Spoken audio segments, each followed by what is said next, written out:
locker room.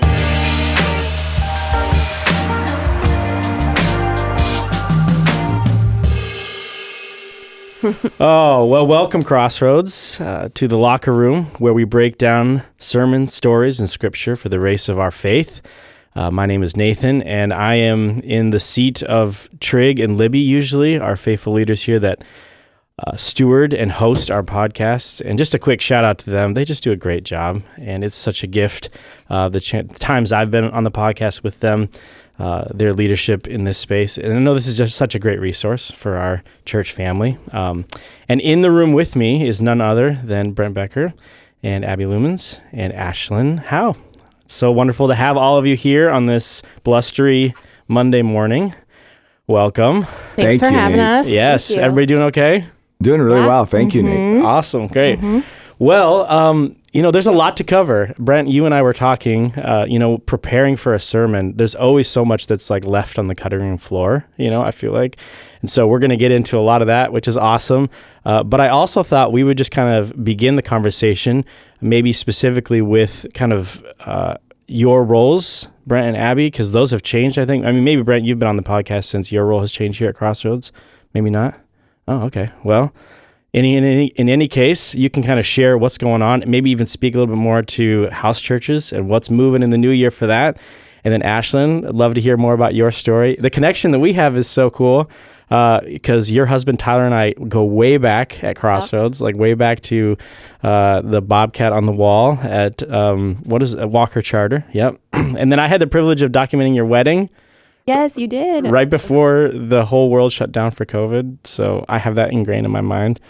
And even Abby, too. I didn't photograph your wedding, but we go back because I've been a part of your family and wedding celebrations in your world for many years. So this feels like a family reunion. It's awesome. Well, and I was saying to Ashlynn, we were talking beforehand a little bit, too, about how far Tyler and I go back. Oh, for really? Similar reasons. Yeah, okay. Because I don't know if at the same time you guys were all in a band together. Did you ever play with Tyler? Only like on Sunday mornings. But Tyler was also in he's been in lots of musical. Yeah. Because he played with my brother. Oh, yes. Okay. I think you remember you told me that. Okay. From like 25 years ago. Like so 20 what we can years often ago. play with Abby is 7 degrees of separation from Abby. And that's actually the game we often play whenever we meet with different house church leaders. Get rid of Kevin Bacon. Yeah, no, Kevin Bacon is right out. It's Abby Loomans. Lumens in the mix. Who are we related to? Yes, awesome. Oh, it's funny. Okay. This is good. Okay, so Brent, share your role now, and it was awesome to sit under your teaching this weekend. Thank you so much. I know we had a few conversations leading up, and it's just your commitment to preparation, your heart's desire to just serve this community well. It was awesome. Thanks, Nate. And I just think it's not every week at Crossroads that we step out of like our sermon series and we have a one-off. So that's maybe I'm getting ahead of myself, but that's another question I have for you. Like, how did you land on Mark 8? But first and foremost, tell me a little bit more about what you're doing here at Crossroads. It's so exciting. Oh, absolutely. So it's been fun because I stepped into the role as the interim youth pastor for about, it was supposed to be about 3 months, ended up being about a year. So that was great. Right. And then I kind of hung around afterwards and I'm like, well, guys, I think you're pretty cool, but if you don't have anything for me to do, I should probably just shuffle my way out of Crossroads. Thankfully, they did not see fit to show me the door, but actually, as Brian transitioned into overseeing pastoral development, his role became available, and I just got super excited about the idea of pouring into our house church leaders and house churches from a very focused element of discipleship and really pressing in this movement amongst our church of discipleship into that space. So beginning of May, Abby and I both switched roles pretty significantly to take over for Jen and Brian. Thankfully, they took their shoes with them because they'd be impossible to fill. And so that was a good line. It's well said. I don't know if you prepared well that, said. but it's true. But that's well said. We may have said that once or twice. Maybe. But with full meaning. Yes, Yeah. because in many ways, every new season brings with it a new sense of leadership, and we wanted people to say, just be grateful for Brian and Jen, and then also say, hey, we're not them, but we're so excited to continue to pour in and build on what they've established here in that space. And so we sort of set out from the beginning to meet with every house church leader. And that's an undertaking. Okay, give people some perspective. I can't imagine how many people and just all the logistics of making that happen. Yeah, so 56 known house churches. So that was 56 sets of leaders.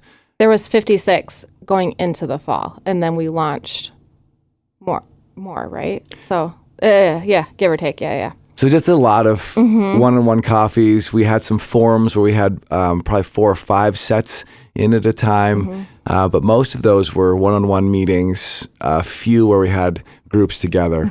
But the biggest joy of it was actually, we just said, tell us your story.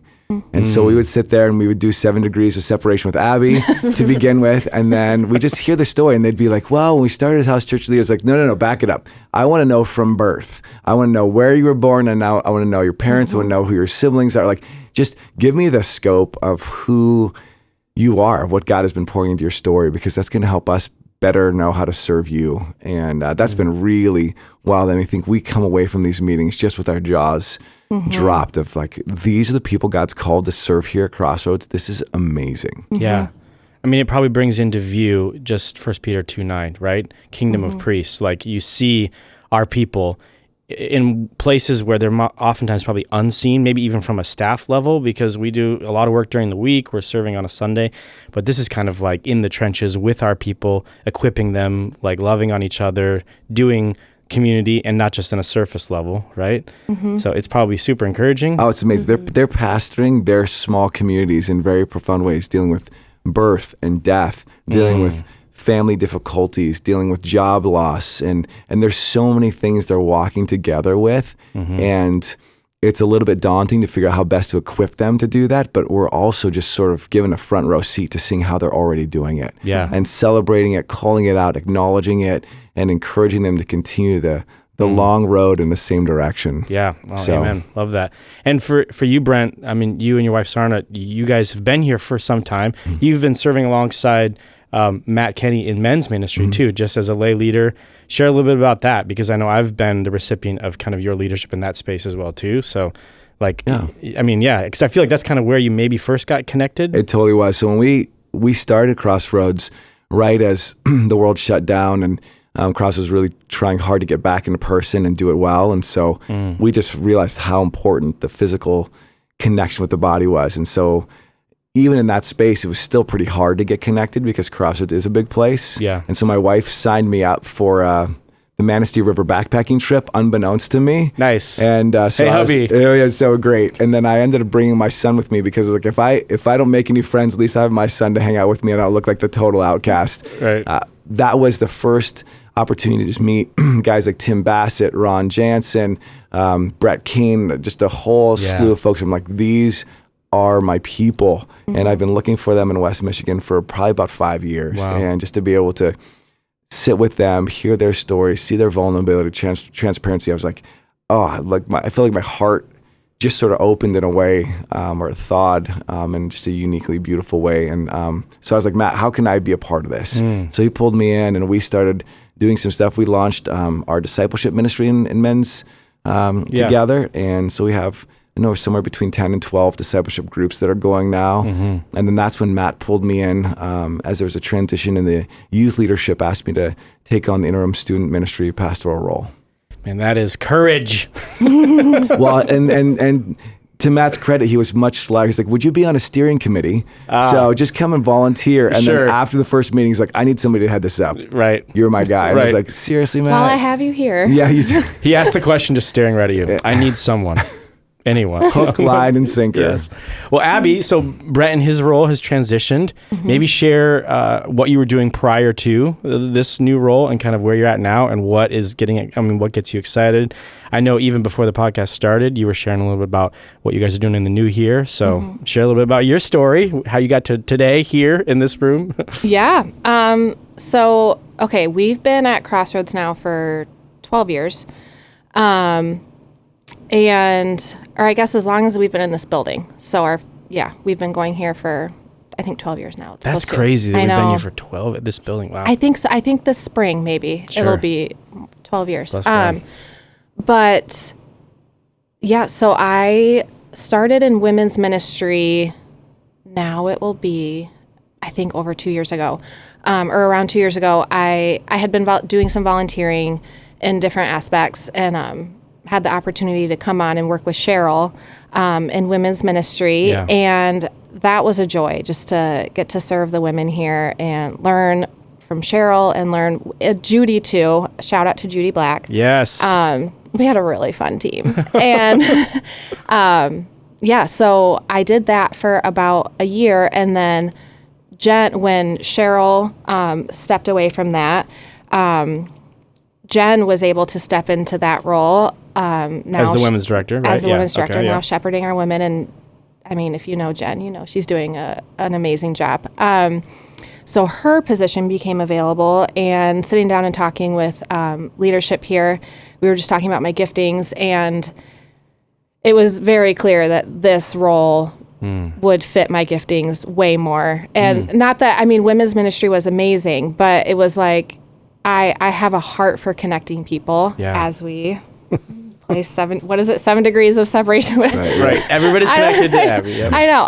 I genuinely love meeting people, and how can we get to know you more? Where can we get you plugged in? Where can we get you community? And that's been my heartbeat and my joy.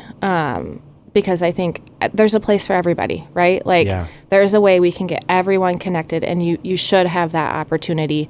The main way that Brent and I have is with these house churches. Right. And that's just been so exciting. Like he was sharing, getting to meet all of these amazing leaders, and they each have such a unique story, and how they met, where they came from, how they got to Crossroads, what is going on in their life now, and what the Lord is, how he's using them, and where they're going, and what their house church looks like, and all the different people in their house church. And it is just, like Brent said, we walk away from these meetings and we're just like, how do we get, like, we get to do this, we get to meet with these people and walk alongside them. And it is this house church ministry, you guys, like it is something. Yeah. I mean, the Lord is using each of these communities so uniquely, and he is reaching the ends of the earth. I mean, in so many different ways, at least here in Grand Rapids. But I mean, the ends of the earth though, because how many people have we met with who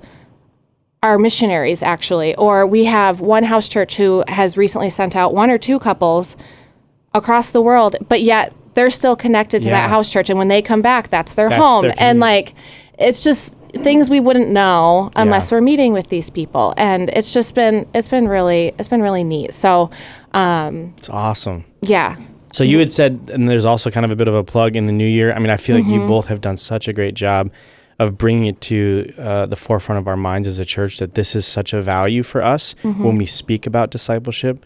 Where is, when we think of the values of worship, community, and mission, where is that happening, and how is it being fleshed out in and among our people?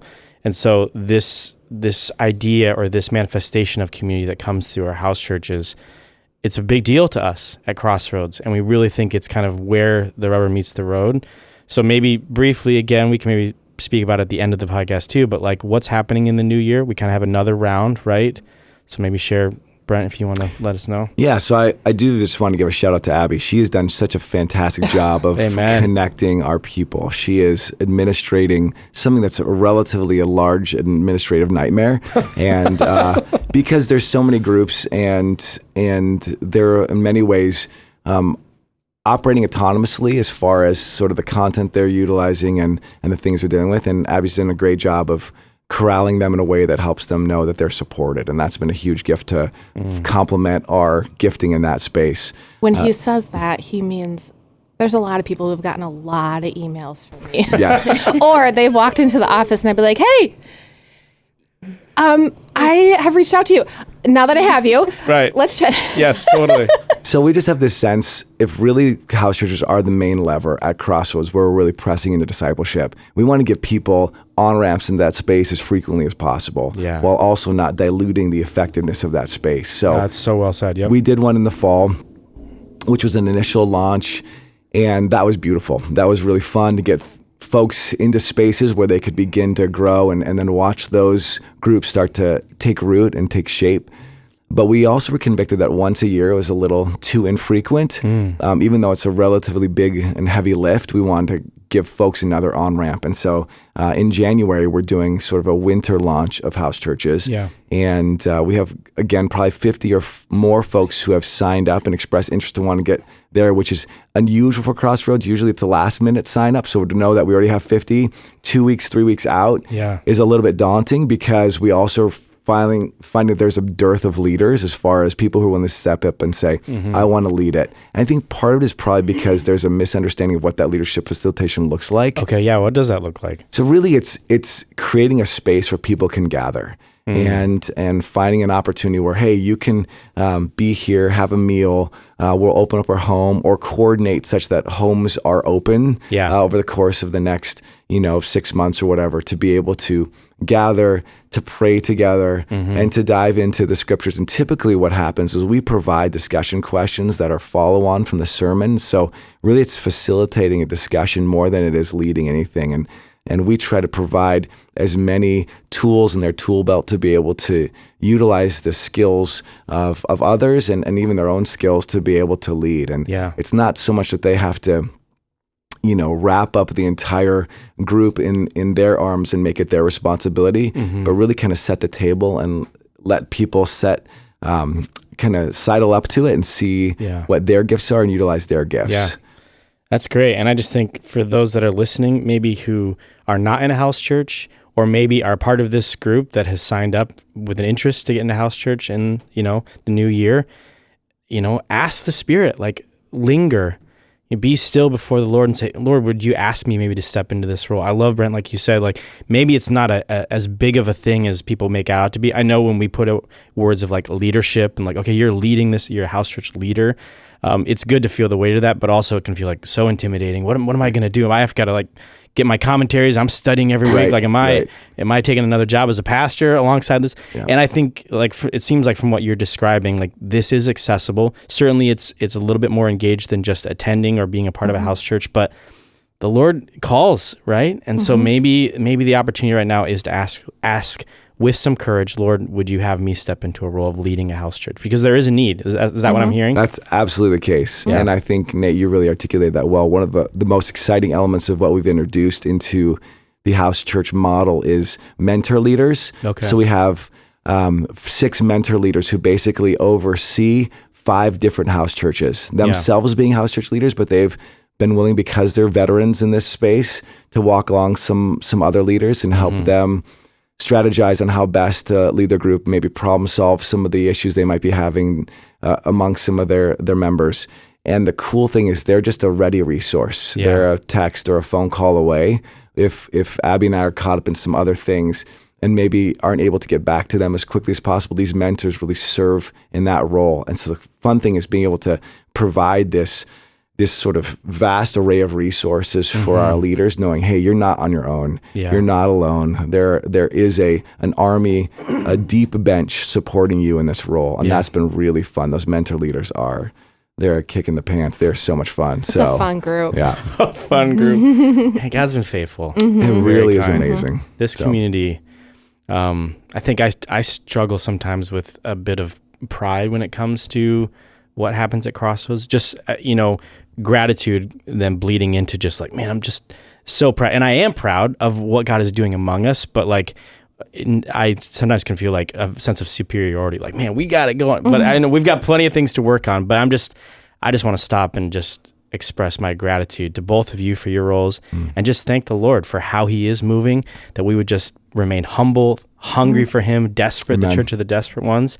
And just the way that comes to pass through house churches and relationships is just awesome. So I would love to echo that, actually. Yes. Okay. Ashlynn is at the table. She has not been forgotten. Please. No, since we're on the topic of house church, I actually love that we've been opening with this, and it's so interesting for me to hear the behind the scenes. And thank you, Brent and Abby, for all of your hard work, because I can say firsthand, I've been on the receiving end of that, being a part of a house church. For me, it has been so deeply impactful, just being known. And it's the first time in my life that I've been a part of a community whose hearts are really after God and who, we're just doing life together and pointing toward God during it and supporting each other and walking with each other. And I'd never experienced that in my life before. And I mean, a little bit of my story, which I know we'll talk about, is I had a lot of thoughts in my life about feeling different from people in the church. And so it has completely broken down a lot of those barriers for me. And it's, so meaningful. So thank you for everything you're doing. It's Praise God, honestly. Amen to that. I think we got to hear some of that on Sunday. So if you weren't at church on Sunday, maybe you're out of town for the holidays, you can go back and watch the sermon and be there. But it was just great, Brent, that you brought Ashlynn up in the middle of the message to share her testimony. It was just awesome. So Ashlynn, a couple things. Maybe share a little bit more about your story. I mean, we can talk about what you said on Sunday, but also just how you came to be at Crossroads, a little bit more about you so our body kind of knows who you are. And then, just to maybe speak to the highlights of some of the things you share, which will go into kind of the message as well. Sure. Yeah. Thank you.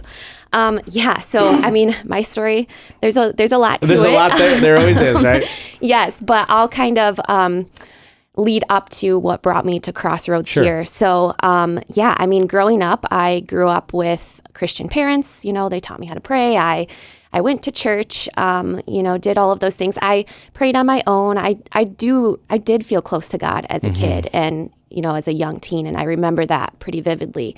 But for me, I just always had kind of this inner uncomfortability in my skin and inner restlessness. And I don't know, where that came from, but it's something that I had always battled. So, I mean, that kind of, as I got older, manifested itself in different ways. First through an eating disorder as a teen, and that was really hard. And then that really transferred itself into alcohol for me. So, in my most of my 20s, really, I drank a lot. And when I started drinking, I really could not stop. I tried really hard to be a normal drinker. I tried to hide it in all the ways. I mean, for me, once I started and couldn't stop, that always led to a blackout, and not just where I would fall asleep and, do no harm to anyone else. I would kind of like an out-of-body experience, things that I, to this day, can't remember. And I'd, leave my apartment. A lot of these years I lived alone, actually, in Arizona and downtown Lansing. And I would literally leave my apartment in a blackout and run around the city. And I mean, things that now when I think about, I'm like, that is so terrifying, especially being like a young female and, not being aware of what I was doing. Ashlynn, let me jump in because I remember you saying you would actually look at your phone. Oh, yeah. And to see where you had been over the course of the night because you couldn't remember. And you had your phone with you and had tracked you around the city going different places. And that was sort of the terrifying element of, where have I been? What have I done? Definitely. I'd wake up the next morning. I'd have to, your phone can kind of track where you've been. So I'd wait for that to refresh back. I think that was like 10 years ago. I just remember so vividly, it'd refresh around like 2 p.m. for some reason. And I would wait for that time to check it because I was so worried. I needed to know where I had been. I'd check for Uber receipts. And a lot of times this was alone. And it started, it's so blurry because it started, in college. And at the time it can seem funny or like, oh, that's just what, 20-somethings do in, certain circles. And so it was easy for me to rationalize or that in the beginning. But I had even my friends who were heavier drinkers at that time would not want to go out with me. They'd be like, we don't want to hang out with you because it would just turn dark and I would leave and I would run, do things I can't remember. And things then I would be told the next morning that I had done were just so far from things I would do sober. Yeah. It just was terrifying. And it just like eats you up. And at the time I kind of lived a double life because I had all this going on and I almost felt like I have to keep it together and keep a certain image because if I look a certain way, then I can keep drinking and no one will tell me to stop. Like if I keep my life together. Yeah. No one will question like, oh, she seems to be doing good. Right. So I went to grad school. I ended up getting a master's degree in school counseling of all things. And so that's just where, to me, for the last few final years, when I was working and drinking, it was so evident that I was just leading a double life. Because by that time I had my drinking was way more isolated because other people had, kind of been like, we don't want to be around that. They had sat me down in intervention style, my family, my good girlfriends from high school and suggested AA. And I just, at that time, I was like, man, everyone's so dramatic. Like, they don't want to have any fun. Yeah. I'm not an addict. Right. Yeah. Like, I don't know.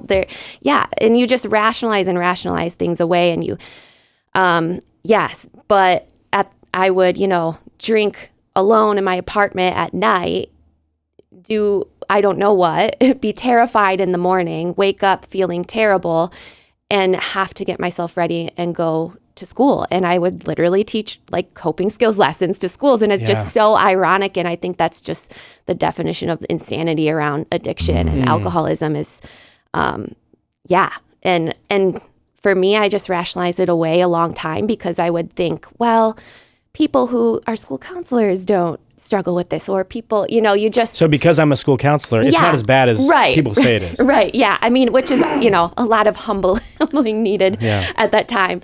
But yeah, I mean, you kind of look and you think, well, it's not as bad as this person or that person. So at that time, I obviously, like, my relationship with God was pretty distant. I always believed in God. I always believed in Jesus. I would have told anyone probably that I identified as Christian, but I definitely didn't live that way. And so, eventually, I had just gotten so tired of myself. And I kind of shared like a pivotal moment in the sermon yesterday, which overlapped with the time that my grandpa, who was a lifelong alcoholic, was dying. And I had tried to be sober. It was the week he was dying. I was trying really hard to not drink. And I had gone to an AA meeting finally. There were a lot of times where I drove past AA and went home or bought alcohol and went home. And, it's just a struggle. But I had finally gone that week. And the next day, I was trying to stay sober. And I now what I realize is, God, at the time I felt just this out of body, almost just like something was moving my body into my car to drive to my grandpa's assisted living center and sit by him. And I was just praying and holding his hand, and it was late at night. No one else was there. I just felt like he was the only one who could understand me, even though at that time he couldn't really talk or respond. Sure. Yeah. And so I went home that night, and he ended up passing later that evening. For me, that was huge. And I just know God worked spiritually through a lot of those little moments and intricately. And it really jump-started my sobriety. And I decided that I want to commit to this. So I started going to AA and eventually got sober. I've been over 8 years sober now. Which is so praise God. Praise God. Which is crazy. I mean, 8 years ago, I would hear people in meetings say something like that, and I'd be like, "Oh, that's so long." I mean, a week is like so long at that time. Yeah. But so from AA, one of the steps is turn your life and will over to God, and a lot of people struggle with that, and they kind of say a God of your understanding. So that can mean a lot of things, and it gets a little confusing. Sure. But for me, I was so grateful that I had grown up at least being in the Word, and I knew right away, like I know who God is. Like for me, I just knew that's Jesus, and so that started, working the steps started getting me back into the Word, reading the Bible, praying. I started going to church, and they say to be dedicated to that for at least a year in sobriety before you end up dating anyone or anything like that. So I did all of that. Okay. And about a year later, so I had gotten my year sober. It was like a year and just a week. I mean, something crazy. And I was actually in Grand Rapids for a young people in AA conference. Okay. And I had posted on my Instagram that I was downtown Grand Rapids, and Tyler Howe, my husband, my wonderful husband. Tyler shows up. There he is. Shout out to Tyler. Yeah. We love you, brother. Which we had met in undergrad 10 years ago. Okay, so you had met a long time ago. Yeah, we met a long time ago, but we never, hung out outside of class. He was so friendly, and I remember thinking at the time, like, that's the kind of guy you marry, but like, I'm doing maybe the friendliest man I have ever met. I would agree with that statement. Yeah, he's wonderful. Yes, and I mean, God's used him.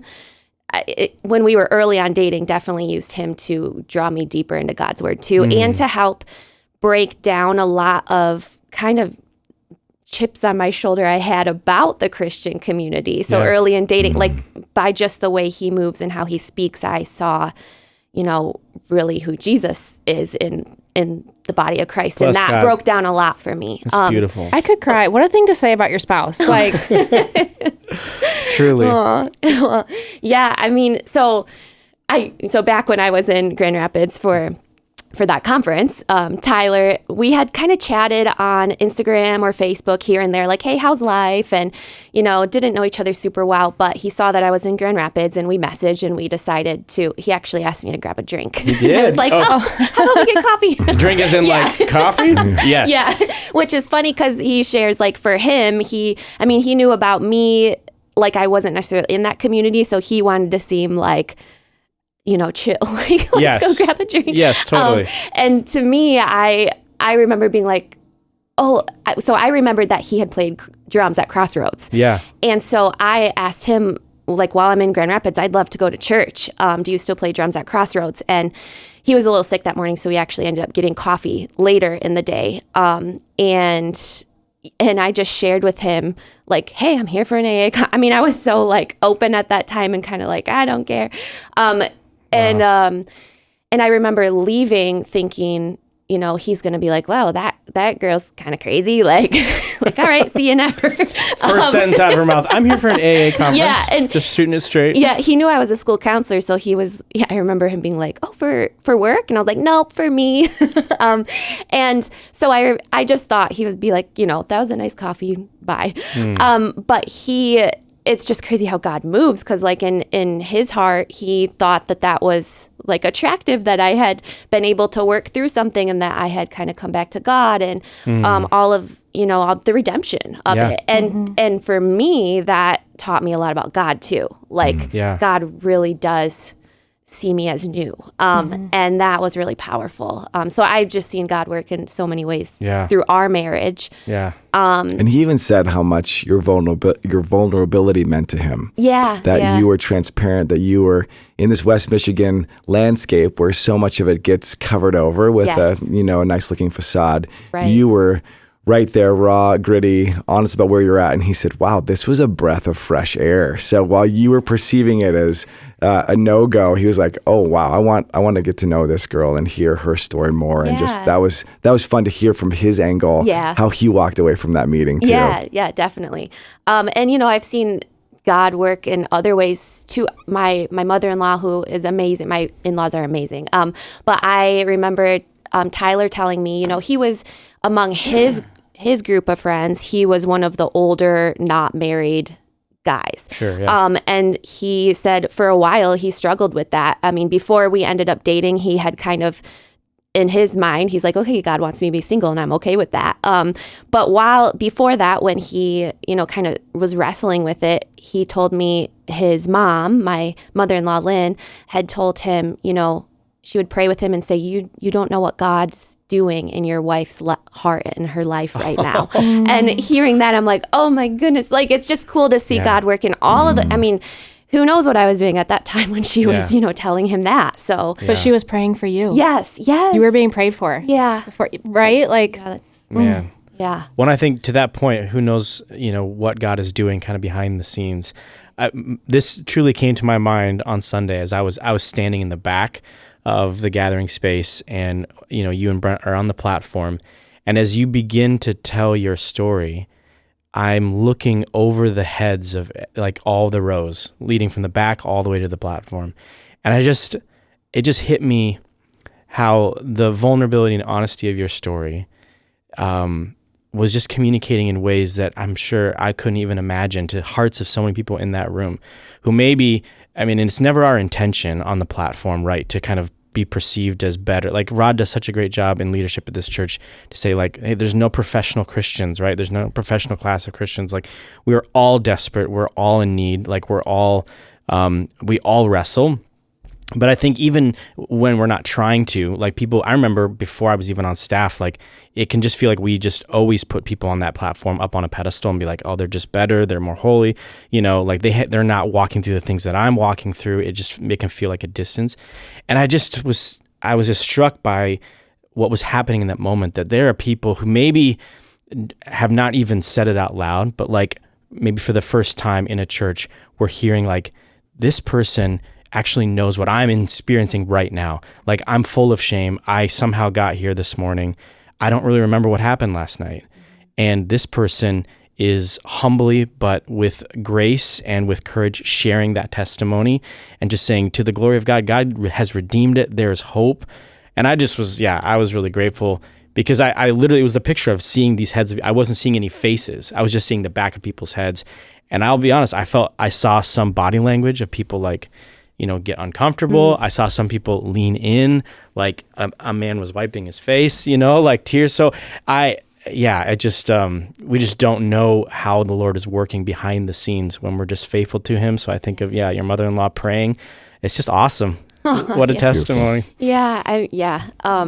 And I mean, there's so many people that came up to me after the service too, and had, they shared like, we're experiencing this with our daughter right now, or my sister, or there's just so many people in our body that, once we're vulnerable, that opens it up so we can help each other and point each other to Christ and walk with each other through it. 'Cause it's hard. Yeah. It's, One of my favorite moments from Sunday actually was your parents showed up from Grand Ledge, and even though you'd undersold what you were doing, you said, you told them, I'm going to be saying a couple things or making an announcement or something like that. They drove from Grand Ledge to hear you. Yeah. And I remember just as they were flanking you on either side, your mom, both of your mom and your dad with tears in their eyes said, this is a moment we've prayed for so long. It was just such a beautiful gift to see where you've come. And in some ways, an encouragement to others who are not at that space yet, who are aching for a child or a sibling or even a parent who is not walking with the Lord. It's not the end of the story. Yeah. And to see your parents get to this point in their story with you and be blessing God for his faithfulness, it just struck me that what a gift for those parents and siblings, whoever it is, who are struggling with somebody who's not there yet, to say, okay, God, you're still at work, and you're still trustworthy. And I can still lean into you and trust that you're working in a way that I can't see it in this person's life. Yeah. So. Yeah, absolutely. I mean, yeah. And I know for my parents, it's funny because they came to the second service because they drove over, and they were, I mean, my mom, dad, and my sister came. They're the only three in the crowd who have seen that side of me. Yeah. So it made me, there's just so many emotions attached. I'm like, I'm a little more nervous having them here because you love them and they've seen it. And I know, I had hurt them in the past. I mean, just so there's so much there. But, they shared too that yesterday was a lot of healing for them, in a lot of ways for our family, but also in their relationships with God and just seeing crossroads. And it was just awesome for them to be in a church like that and watch, so many people just praising God. And so, they were moved in a lot of ways. I love it. And it makes me think as well, like we have, I think always at Crossroads, we've recognized the power of story, right? God's ultimate like overarching narrative, like he speaks in story to our hearts from the first pages of the Bible to the end, and seeing the stories of God's people and how he's working in their lives is always encouraging. The testimony of the saints is so encouraging to the body. So even in the new year, I don't know if it's been publicly like announced, but like our desire is to continue to collect testimonies, to encourage one another. So I feel like it was such a perfect, moment, perfect timing. So if you're listening to this podcast and the Lord is working in your life and you have a story to share it in your house church, share it with someone on staff. Like we long to kind of not curate in the sense of make them perfect, but just gather the stories of our people and let them be, put a microphone to them to encourage one another, because like we can, exposit the text and which is necessary and so good. But I think a balance to it, a helpful thing is to see how that exposition of the text that we're doing weekly together also translates into real life change in people's lives. And they can say, hey, this is how God is changing me, is remaking me. So just a little plug for that as well. Good word. Yeah. Okay. So Brent, I mentioned this at the very beginning of our conversation, and it is the question, Mark 8, like how did you come to that text? Because correct me if I'm wrong, but it was kind of open, right? Like, it was. What text you wanted to have or whatever, read or whatever? Yeah, so originally I was invited to speak at the first part of January, and that was going to be an open text, but then we needed to do Acts 15. And so I kind of made the decision, was I going to stick with the text that I wanted, or was I going to go to Acts 15? But I just really felt the Lord had been laying Mark 8 on my heart for a number of reasons. And it's kind of been fun. So Molly Vetters, who works in our student ministry, had been working through Mark 8. And so she and I would kind of talk through it, and she would give me some of her teachings, and we'd walk through it from that angle. So it just got me in my mind and my thinking, like, this is a incredibly beautiful, powerful text. Yeah. And then one of the cool things is Nate Schmuck, who's one of the folks here at Crossroads, gathers a bunch of guys together to play soccer. Well, he asked me, would it be okay if I did a devotional after their soccer time? So he asked me to sort of step in. And all the guys are standing around nice and sweaty. Oh, absolutely. Give me the word, baby. It was so funny because we would do that, and I was like, okay, I'm happy to serve you, Nate, in whatever way you deem appropriate, but this is, a unique space for me. So we would literally get done playing soccer for an hour and a half, all be sweaty, and he'd be like, well, Brent, you got a word for us? That's and awesome. I'd be like, yes. And so what I started doing is taking this section of Mark 8, and I broke it up into about 4 different devotionals. Yeah. And so it just has been on my mind and my heart, and it just, the element that struck me so profoundly was this 3-step process of this healing that then moved to a conversation with just the disciples, and then a declaration by Jesus of who he really is. Yeah. And so it just, I don't know, it was something that was impacting me so profoundly, and I wanted our body to have the opportunity to sort of wrestle with ways that we have built images of Jesus in our minds that aren't actually consistent with who he is. Yeah, because I remember you saying, you talked about, like, I think a phrase you used, something to the point of our sight is not fully adjusted, right? He needs to bring into clarity our eyes so we might fully serve the Lord, fully see him. I love it that you got a Lord of the Rings reference in there. That was awesome. We can't go 1 week without it. It's great. Nope. So the Ents walking around. But yeah, maybe talk a little bit more about that. Like, how did this passage kind of speak to the Lord inviting us to, like, have a more robust, a more full, like, view of who he is and what he is calling us to? Absolutely. So it's the most unique space in Mark 8 where you see a 2-stage healing.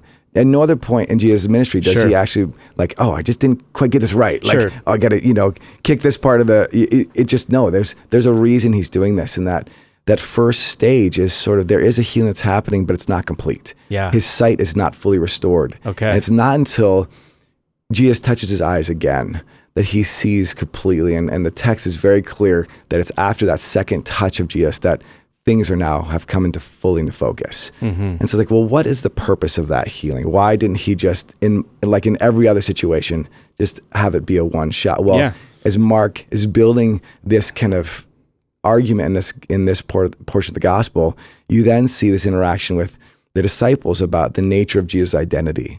And so it just began to see that this flow from that point to now say, okay, who do people say that I am? They have a response.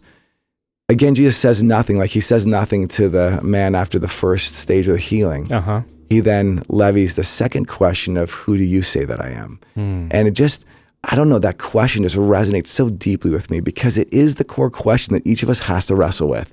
Each of us has to answer that if we're going to move forward in our faith and our walk with the Lord. And it was so cool because actually I gave this message to my family on Friday night before Sunday, and it was so sweet because we had the best conversations. And one of my sons talked about the liminality or the threshold of this passage, that Jesus is basically saying, here's the line.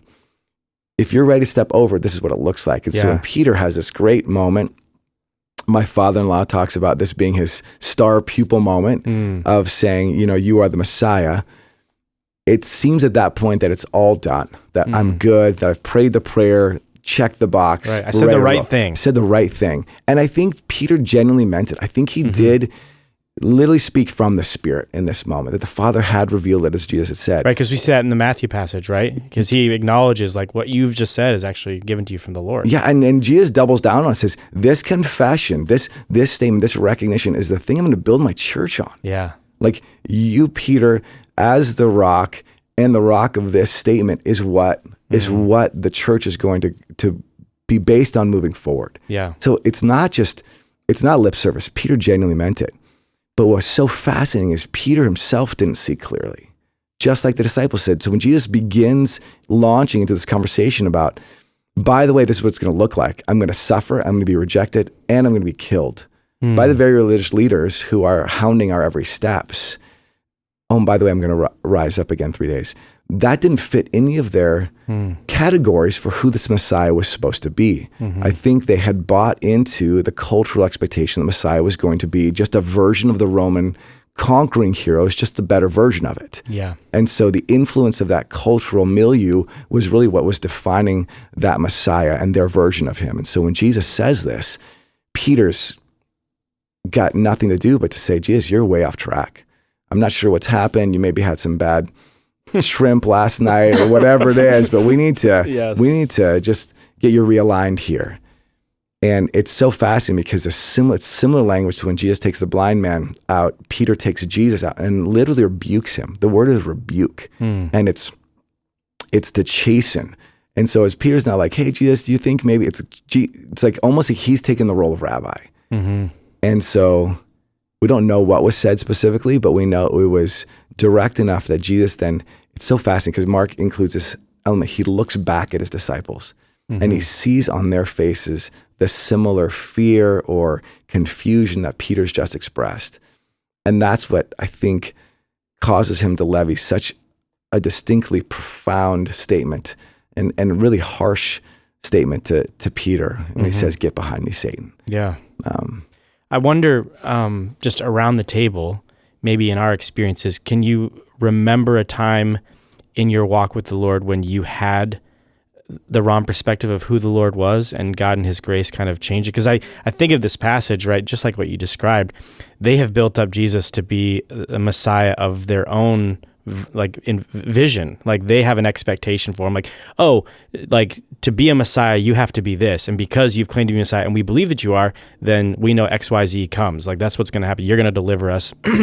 But Jesus in this moment, he's correcting them like, actually, this Messiah is going to suffer, right? So in our own walks, have we at times, maybe in years of immaturity, like, oh, I had this perspective of being a Christian was going to be this, but God in his grace has reminded me, actually, no, this is the path I've called for you.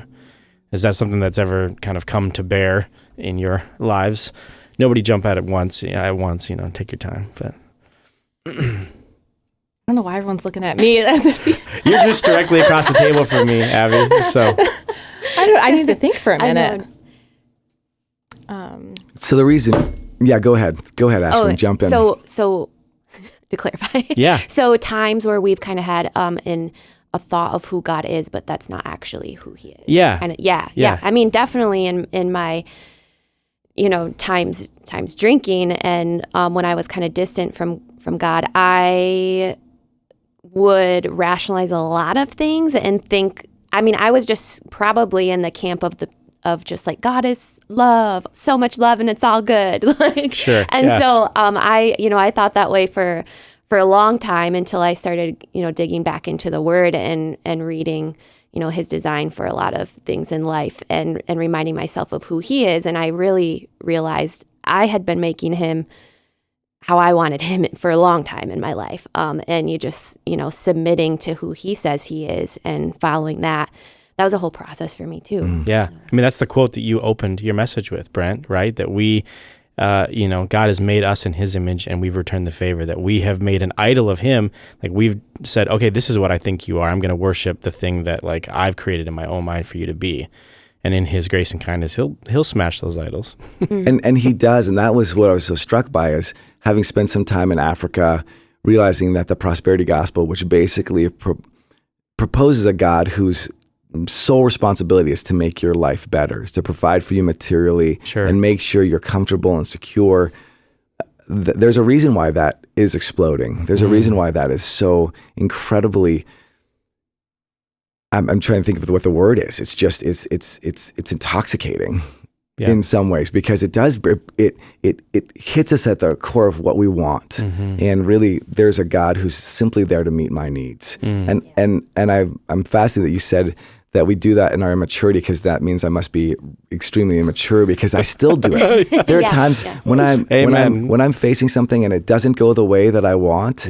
I've literally said, God, why do you hate me? And I realized as the words come out of my mouth, I know that's not true, but I fundamentally have bought a version of God whose responsibility is to make my life go better and to make my decisions work and to make my time more efficient and to make me a better version of myself. And it's just so incredibly humiliating when I realize that I have this version of God who is the master of the universe, and his job is to make sure that Brent is able to, get the front of the line at Costco. You know what I mean? Like, it's so true. Yeah. And so that's why this passage, I think, was so profound for me, is because in such subtle and profoundly deep ways, I have built a version of God in my life that is about making my life better. Yeah. Rather than laying my life down and giving it away. Right. And it's easy to get caught in that because it in some ways looks like God. It's occupying the space that you think God should occupy, but it's a false God. It's not who he really is. It's not what he really has for you. Right. Right? Man. Abby, any thoughts? There's no pressure, but... No, I do have a thought. I struggle with how to verbalize it in a short, clear, and concise way. Sure. So I'll try. This is going to be a 3-hour podcast. I'll try. Just go for it. I think, in my life, a huge part of my story and my testimony has been one of health and physical pain, of things that I've been throughout my life. And a big piece of that is fertility, and we don't need to go into that in the nitty gritty, but there's been I've just had a lot of health things over life, and it always comes with physical pain. And I think I got to a point a couple years ago where we had reached a certain point where I knew a certain health journey was done. Okay.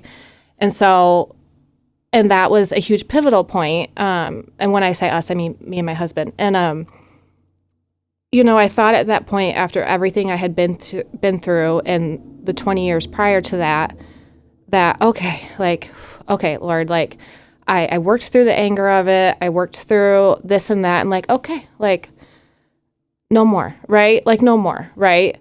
And I think that was my perspective. What at the time was okay, I'm going to draw near to God, and because I'm so close with him now, and this part's done, I'm never going to go through anything physically again. This is going to be great. That's all done. And 6 months later, guess who needed their gallbladder out? You know what I mean? Stuff like that. Yeah. It's just and then things keep happening. And even in this past year, I went through a huge health thing this fall that it brought me down daily. And we were going through an extremely hard time at home where we felt we were serving and what the Lord had called us to the best of our capabilities. And with that brought this health stuff for me that brought me pain every day. And I'm just Lord, in my mind, my reaction was what the heck? I'm serving you right now. What? What is this? How can I do what you've called me to when I'm waking up with this every day? What the heck? And it just, when that season for us was done, it's insane how 5 days after, the pain went away. And I'm just and since then, through discussions with my husband and just time spent with the Lord, it's just I feel for me, this isn't for everybody, but for me and for what I need for my relationship with him, I feel he genuinely does this. And I'm holding my tongue saying this because I don't want to open the door to it happening again. But I'm just I feel the Lord, and for me, sometimes uses physical pain to be Abby, you're still human. And you are not perfect. And you don't have it all together. And this is great that you're serving me, but that doesn't mean you're perfect, and I need you to realize how much you still need me. And it sucks. It sucks. And I don't want to, and I don't want to say that's my future. And I would like to say that I've learned from that. And I do feel every time this stuff happens, I do draw nearer to him, and I'm grateful for it. And I wouldn't say that in the moment, but I can say I am grateful for the pain in my life that has drawn me closer to the Lord. Yeah. And so for me, I feel my perception of the Lord gets kind of destroyed every year when I have to have a moment of like, Abby, you like pull it together. You can't do this all on your own. Yeah. You need me, and I do need him terribly. Yeah. Terribly. Yeah. And so I am thankful for those reminders, though I don't wish for it to happen again. So Lord, hear my heart. I don't know if that all made sense. I tried to verbalize it. I could probably, but It was awesome. Thank you thanks for sharing that. Yeah. for the courage to put that on the table. And I think it's absolutely well said. It's right there. I mean, I think we all can agree that we wrestle with what we oftentimes feel we're owed from God. Like, what does God owe us? Like you said, Brent, like, well, I mean, I'm faithful to you, right? He's going to owe me, like, Lord, like, I'm seeking you. I'm talking to you right now here in Costco. Like, why is my line moving so slow? Like, I resonate with that because that's how my mind works in the simplest of ways. My car is the greatest mode of sanctification in my life because it is always falling apart. It's always breaking and it's dirty and old. And I just feel like, it's so frustrating. My wife calls it parking lot prayer life. Like, or parking space prayer life. Like, if I'm really close with the Lord, I get the best parking space. And it's just fascinating. It's a form of animism where we treat God as this inanimate object that we can manipulate to get the outcomes we want. And I think that's what's so fascinating, why Jesus asks this on their way to Caesarea Philippi, because that was known for its pagan worship, where they would literally do perverse sexual acts to get the gods to sort of come out of Hades and then to do what they wanted. And so basically it was this tit for tat, like, hey, I'll scratch your back, gods, you owe me now. And so therefore you've got to do these things. And it's just so fascinating how that same principle, that same mindset bleeds into the very way we treat Yahweh. Yeah. And that's why I think the first two commandments are all centered around, you shall worship and serve me only. You shall make no false images of me. And whether we've done that in actually wood and stone and metal, or we've just created those images in our mind, those idols still exist. Yeah. And that's why Jesus is so clear to begin to destroy those and to shatter them, because the irony to me is it's not an unloving thing.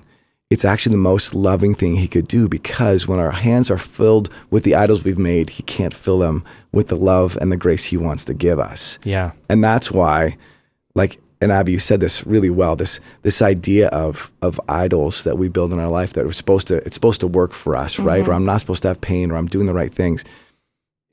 The two Psalms, and then there's also another section as well where this whole idea of these construction, these idols, that line that comes at the end of it, like, those who make these idols will become like them. And Jesus is like, I've made you to not be an individual with eyes but can't see, and ears that can't hear, and a mouth that can't speak. My desire is for you to be fully alive. And you can only do that by parking your life behind me. Yeah.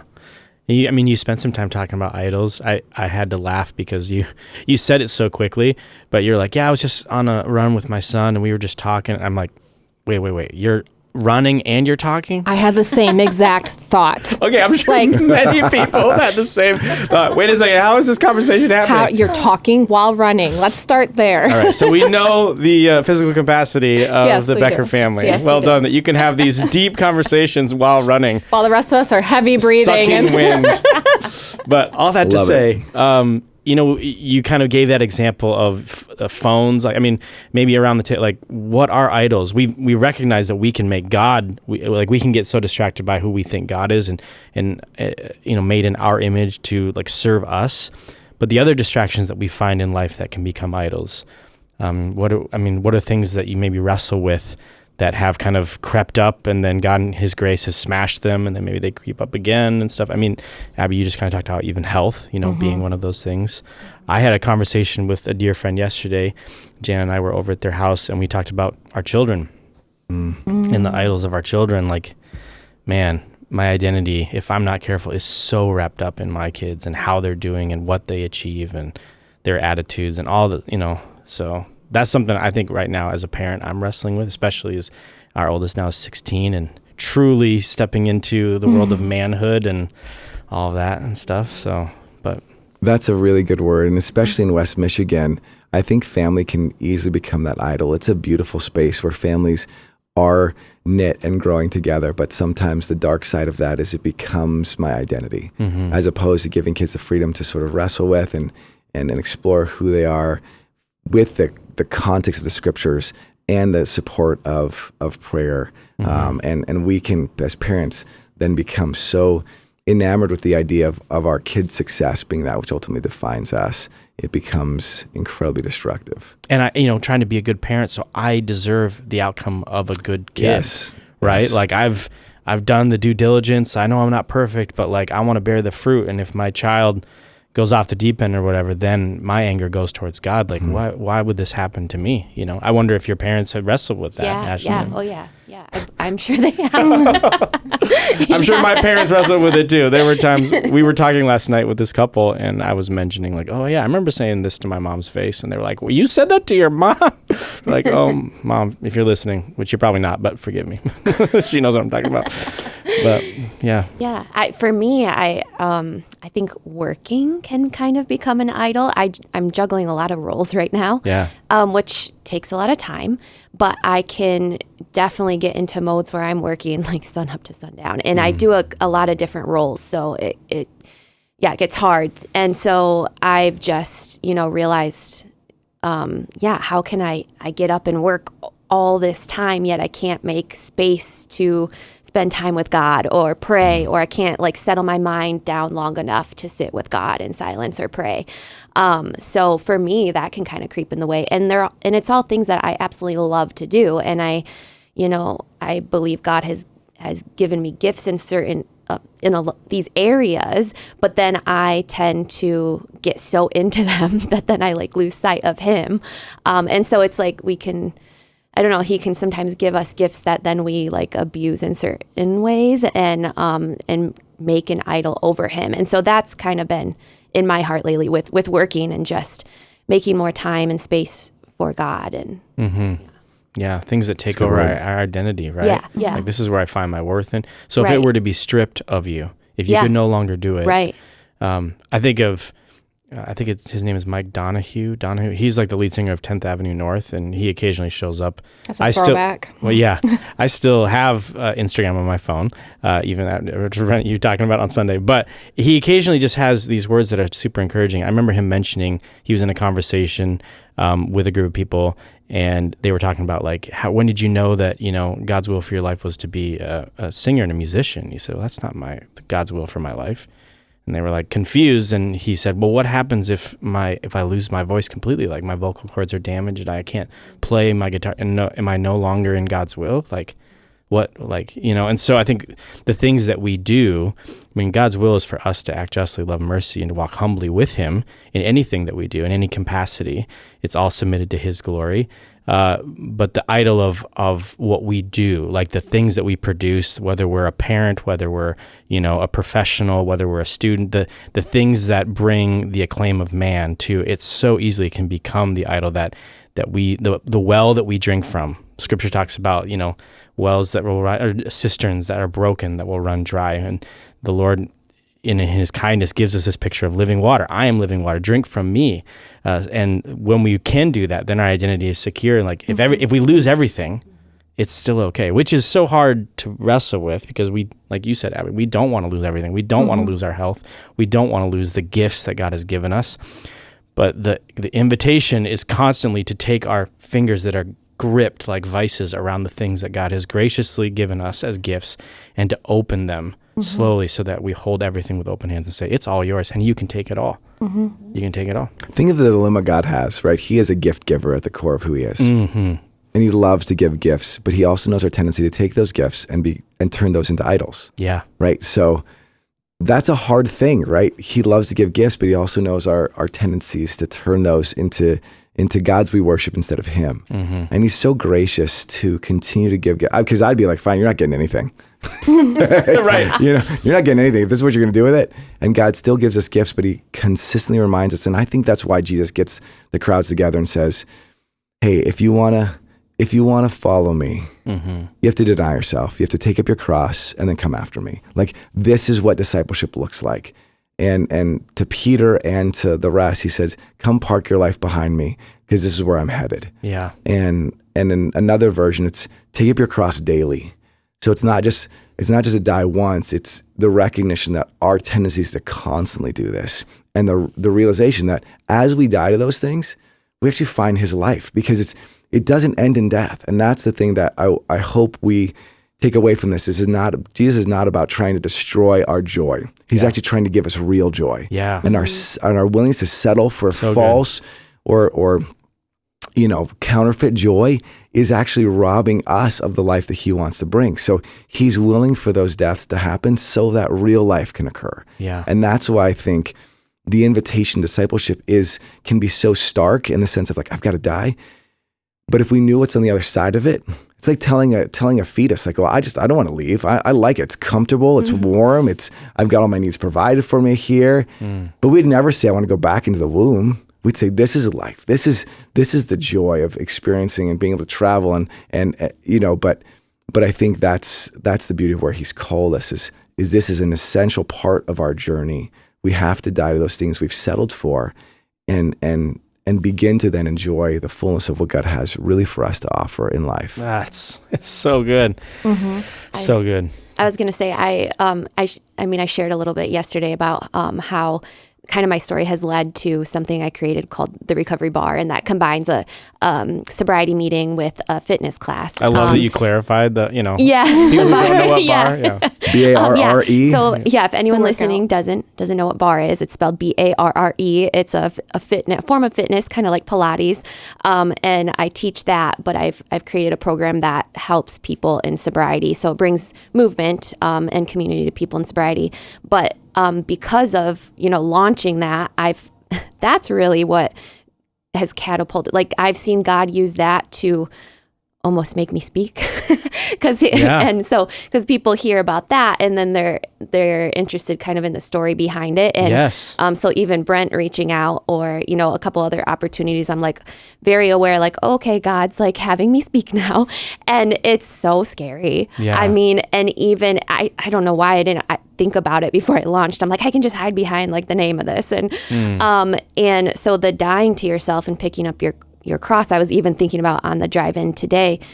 For me, when Brent asked me to speak, I immediately was like, okay, I'm scared. Like, my earthly self doesn't want to do that, but I am just so in awe of kind of how God moves and what I see him doing in the sober community through the Recovery Bar and things. Yeah. And I was like, okay, I'm going to be willing to do whatever God asked me to do, even if I'm scared. But even, last night I get home after sharing all of that and I'm like, oh, I'm uncomfortable again, just because our fleshly self just thinks about ourselves so much. And it's just something we have to fight every day. Yeah. So taking up your cross and following Jesus is a daily choice and battle, and just dying to yourself it's a daily thing. Cause I think, our human self wants to just worry about ourselves and oh, what are people going to think? Or, ruminate on all the tiny little details. And it's just so not about us. Yeah. It's just so much bigger. And so when we kind of die to ourselves and step into the things we see God doing, even if we're scared, that's when he can use it and grow his kingdom. And that's what he's doing. And so we have to just be willing to do that, even if, it feels scary. That's so good. And the truth, the reminder, the promise is that when we step into that, when you die to yourself, he doesn't abandon you. Yes. He doesn't leave the room. Definitely. He doesn't. And that's so comforting to me. I mean, when I remind myself of that, it's like, oh, what a relief. He's doing it all. He doesn't shove you on. I think of my years of acting as a kid. He doesn't shove you onto the stage and then run away, be like, good luck. Right. He's right beside you. Yes. He's walked the path ahead of you. And that's what's been so fun, Ashlynn, getting to know you and Tyler, is that when I asked you about stepping into the space, your response was so beautiful. You're like, I don't want to, but I've gotten used to enough of saying yes to the Lord that I'm going to trust him. Amen. Yeah.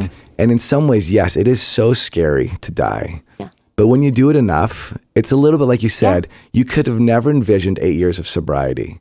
You were like, one day was enough, 1 week was enough. But the Lord meets us there with just today. Yes. Let's just do this today. And we string enough todays together. You look back on 8 years And you now realize there is a faithfulness that you can see and chart of God Yes. walking with you through those individual days that have now become weeks and months Yep. and years. Yeah. Yeah. And I think that's the beauty of God's graciousness with us. He's not saying, hey, we got to get up that mountain, and so good luck. Yeah. He's like, one step. Yeah. Yeah. Okay, you made that step, good. How about the next step? Okay, I'm here. I'm holding you.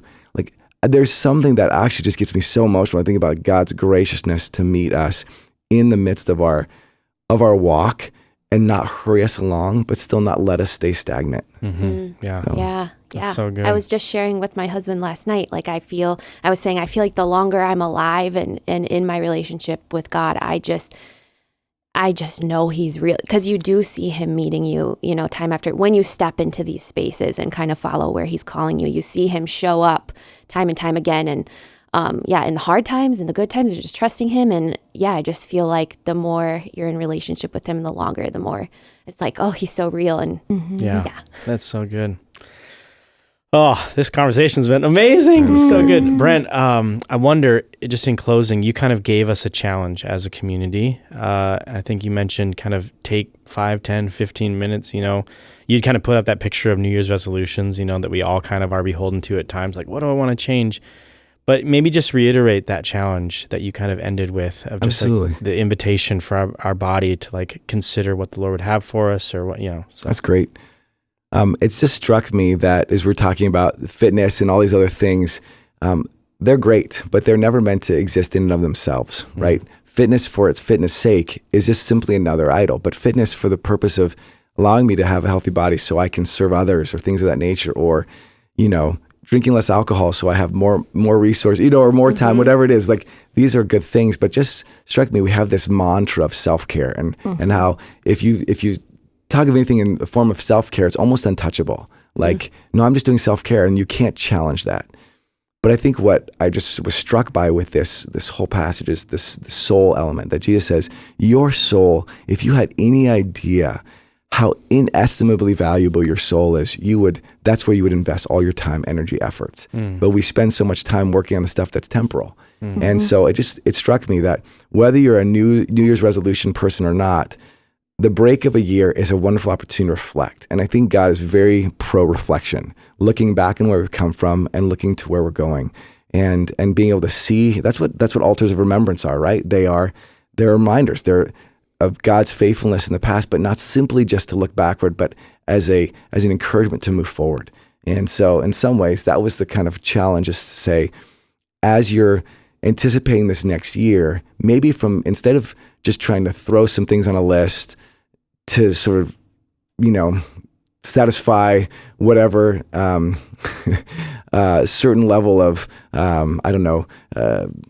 self-consciousness you feel for not having done things the previous year, or maybe some guilt, invite Jesus in the process and say, you know me better than I know myself. And you have moved heaven and earth to care for my soul, to redeem my soul.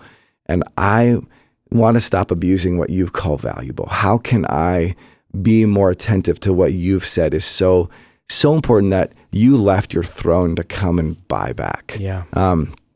And so really it was, and this was on the run, we were talking, because one son was beleaguering the fact, like, I just have so much stuff, and he's a sophomore in college. I was like, oh, you have no idea how much stuff you've got waiting for you. But even then, at that age, I just feel like there's so much. And my other son, wiser, said, maybe it's about taking some stuff off your plate. And I thought, there's something beautiful in that, of just carving some space out that the Lord could fill with his space, his presence, his gifts. And so it was really, the challenge was, instead of just quickly either filling up a list or completely tossing the whole idea of a list out, what if you just still use this break in the year as an opportunity to reflect before the Lord and say, God, what is it you would have? How can I celebrate what you've done?